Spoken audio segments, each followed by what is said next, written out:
All right, everyone, welcome back into another props video. Gonna be touching on the top prop bets for today in NBA on both PrizePicks and Underdog. Let's go and get into it. So we have 5 games today on this Sunday. Yes, there's 2 NFL games going on that people are going to be concentrating on, but I still want to give this video out to you guys. So starting with the first game that we have, it is a game that has the potential to be a blowout. We have OKC versus the Detroit Pistons. And so looking at it, yeah, it's a 12.5 point spread, 240 for the over and under. Looking at the injuries, nothing too much. I mean, we got to make sure that Cade Cunningham is going to play. He is expected to play in this one. Man being out, that doesn't really shift anything for the Thunder. And so I do want to start out with looking at Detroit in terms of the prop bets that we're getting for them. And so with that, I kind of like the prop bets that we are still getting for Detroit. Now, yesterday, we had a great stacking opportunity with Detroit that ended up working very well. That Washington versus Detroit game was pretty awesome. Saw some screenshots coming in from people taking advantage of that game. That was awesome to see. But looking at it, Cade Cunningham, he is someone that typically does average over 3.5 rebounds per game, and we're seeing that that is going to be the best prop bet that we have right here. Now, he is only projected to get 3, and I'm going to guess that's simply because of the game being a 13-point spread. Obviously, if they get blown out, he's going to get less minutes in this game, especially given the fact that he is returning from injury. To me, I guess it wouldn't be shocking to see him sit on the back end of a back-to-back after just coming back from injury. If anything, they would probably be more cautious with his minutes in this game. But one player that would benefit the most would be Jaden Ivey. We have seen his usage go up a ton with Cade Cunningham off the court. But with Cade Cunningham back, his minutes got reduced, and then they just got it all spread out amongst all the other guards. But with Cade Cunningham potentially active, I do think that helps someone like Isaiah Stewart just secure his minutes. He is someone that his prop lines have been extremely low lately. And I don't really know why, like, especially against Washington and Charlotte, and the Washington again, like, those are matchups that you want to be targeting. OKC isn't exactly a matchup that you want to be staying away from either. Now, obviously with OKC, the worry again is going to be the fact that this game could blow out.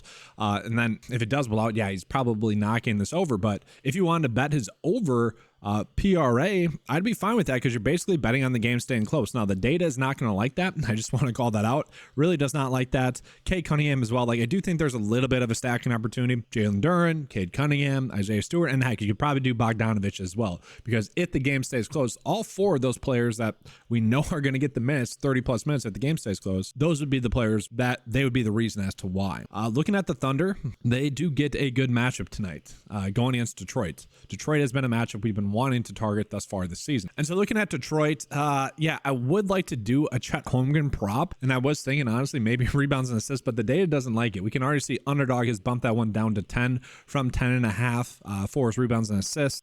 Maybe Jalen Williams, you could, hopefully, he continues to ride the hot hand for his PRA there. The issue, obviously, is that this game could blow out. And sure, if we're betting on Detroit to keep it close, we want to run it back with someone from OKC. I would do Jalen Williams. Like, SGA could go off. That wouldn't be too shocking. But I'm probably just doing Chet Holmgren as well. But I don't think it's not like yesterday where we need to go out of our way to stack that game. This is more or less, if you guys like some of the prop bets in here, or if you think Detroit is going to keep it close, then it's a good idea to run out a game stack. So looking at the next game, this one is kind of an interesting game. We got a lot of people out for Memphis, and we got some key players out for the Pacers. So it's a 9-point spread, about 228, 229 for the over and under.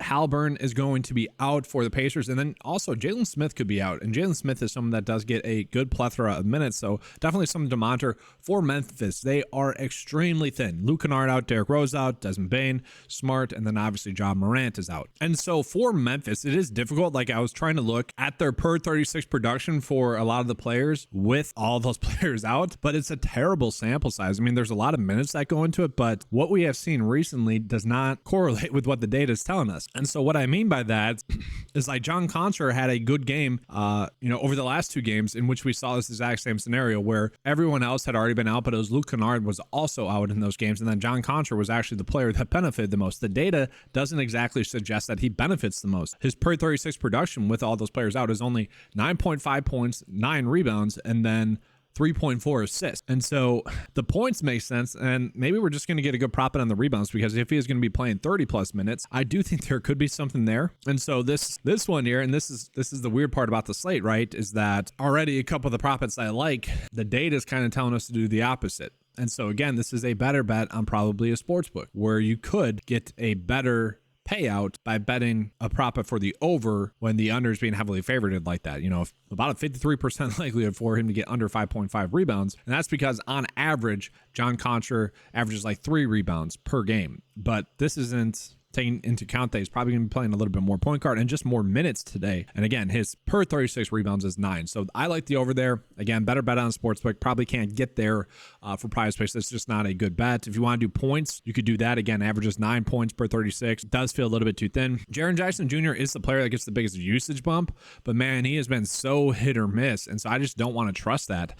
And his per 36 production would suggest that we should be betting the under. Really not good there. Vince Williams is another player that has benefited a decent amount over the last couple of games with all those players out, but the data really doesn't like it when we look at the per 36 production. His per 36 production with all those players out, 16.6 points, 5.6 rebounds, and only 3.2 assists. But again, like we saw this recently, and he went off in those few games, and he has been going off lately. And so I don't know, maybe we're gonna get a good fantasy score prop for him. Like his fantasy score points per 36 with all those players off the court is 31. He just has an extremely low usage rate with all those players off the court. But I do just want to mention some other Memphis players. Gregory Johnson, Jackson, sorry. He probably will get some more run in tonight's game. I don't think we're going to get prop bets on him. Zaire Williams is someone they want to make a thing. At the same time, it's tough to really trust him. He is the player that on paper does benefit the most. Gets a 7% bump in usage rate with all those players off the court. Averages 15.5 points per 36, 5 rebounds, 4 assists. And so maybe Zaire Williams is the player that we're looking at here.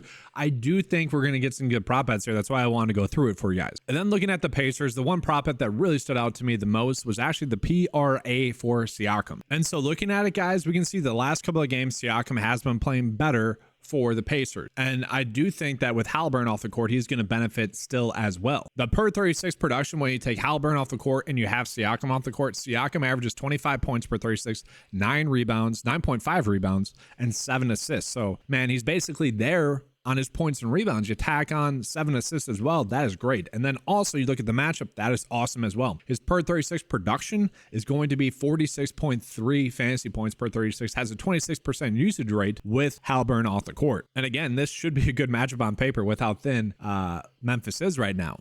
The only issue that we have with Siakam is he's probably not going to get 36 minutes. He's seemingly been capped at around 33. That should still be enough. Sure, you might take a couple of points off here and there, but again, good matchup. He should be able to get this over pretty easily, I should say. From there, Andrew Nembhard is another play that I kind of like. Andrew Nembhard, when you look at his per 36 production with Haliburton off the court and Siakam on the court, averages 21 points per 36, 1.4 rebounds, so nothing there, but already that is over for PRA today. And then you add on 10 assists per 36. Now again, you're not assuming he's going to get 10 assists. You're not assuming he's going to get 36 minutes, but he does get the biggest bump in usage compared to anyone else with Haliburton off the court. And if you look at it, he has been someone that has been getting some more consistent minutes, and with that, him getting around 30 minutes, he has been able to get a lot of assists, and he has been able to get a lot of points. I like the idea of stacking this game. Again, I already mentioned some of the prop bets we could run out for Memphis, but I do think Andrew Nembhard, his PRA is being lower valued than it should be. With those two, Siakam and Andrew Nembhard, I'm probably going to wait until fantasy score, specifically for Nembhard,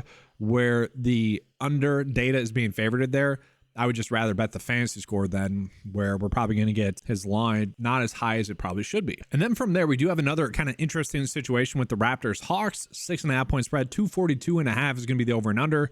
Looking at the Hawks, they're going to be without Hunter, so that means Trae Young is back. He should be able to have a good game.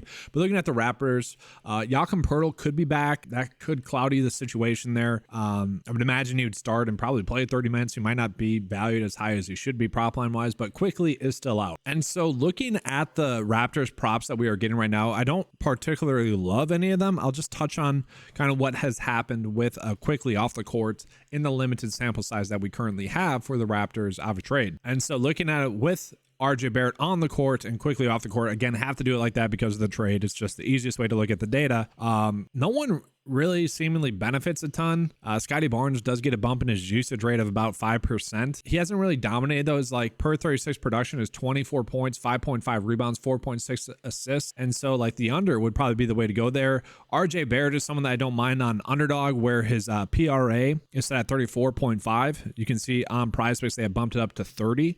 I do think there's an edge here though. RJ Barrett has been crushing since he has joined Toronto. 24 points per 36, 7.2 rebounds, and 6 assists. again, a little bit too thin here, but at the same time, I don't mind that prop bet. Again, I think it's a better prop bet there on Underdog. And then looking at Atlanta, to me, the prop bets that we are currently getting are just a little bit too thin. They kind of are straightforward with no one of significance injured or that we haven't seen in quite some time. Obviously, Hunter is a decent player for them, but he's been out for quite some time. So let's move on into the next game. So looking at the next game, we have the Phoenix Suns versus the Orlando Magic. 1.5 point spread or so. 227.5 is going to be the over and under. Gary Harris out. That doesn't do too much for the Suns. Beal and Yusuf Nurk are game time decisions. So with that, I don't think we want to touch any of the Phoenix Suns props just yet. And really, I don't want to touch any of the Orlando Magic props as well because they're just difficult to really trust right now. So let's just move on into the next game. We got the Bulls versus Portland. Only a 6.5 point spread. To me, that's pretty shocking. Portland is extremely banged up. Game total is very low as well. Yeah. We're not going to know what to do with Portland, but given the fact that the line is as little as it is, I think Vegas is assuming Simons is going to play, maybe Brogdon, probably Grant. I think they're assuming that those players are going to play, or else the spread would be even bigger than that. And then looking at the Bulls, they're going to be without Patrick Williams as well as Zach LaVine. So Kobe White is someone that we've been looking at a decent amount, and I think we're going to do that again. So let's just jump into the Bulls props. And so the prop that I probably want to look at the most is going to be Kobe White for maybe over points and assists, maybe just PRA.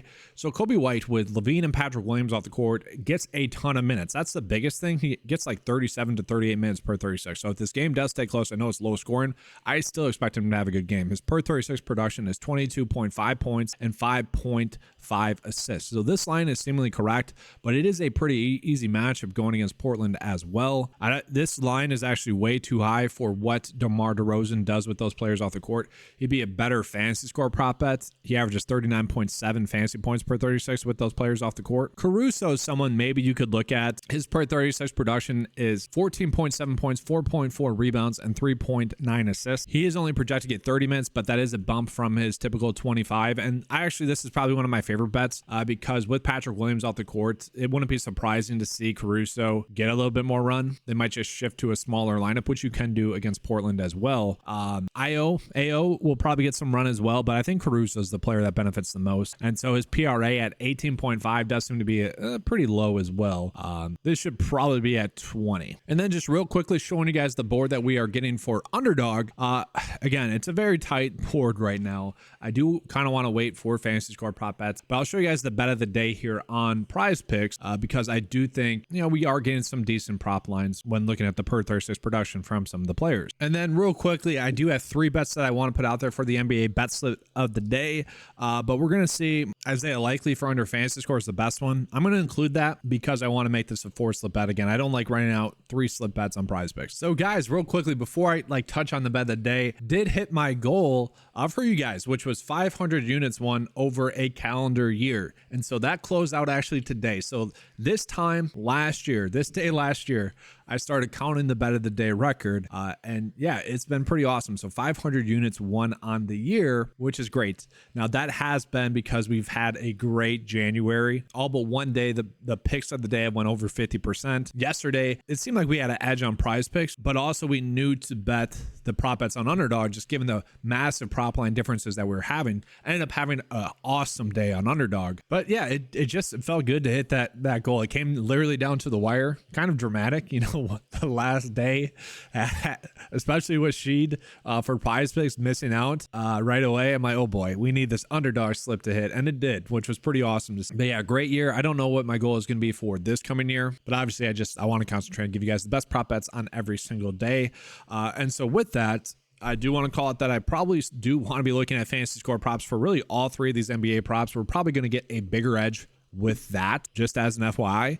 This is one of the better prop bets that we're getting, Isaiah Likely. Now, he has been very touchdown dependent lately, and he has been scoring touchdowns, but with Mark Andrews back, it's assumed that he's going to be playing less, but he actually is probably their 3rd best pass catching weapon. So I guess it wouldn't be shocking to see him have a good game. At the same time, the data is telling us to bet the under, so I'm going to agree with the data.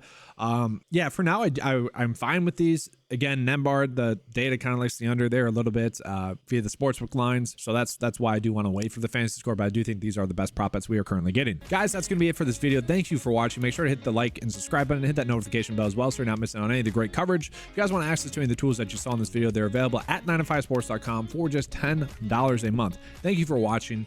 And as always, let's keep cash.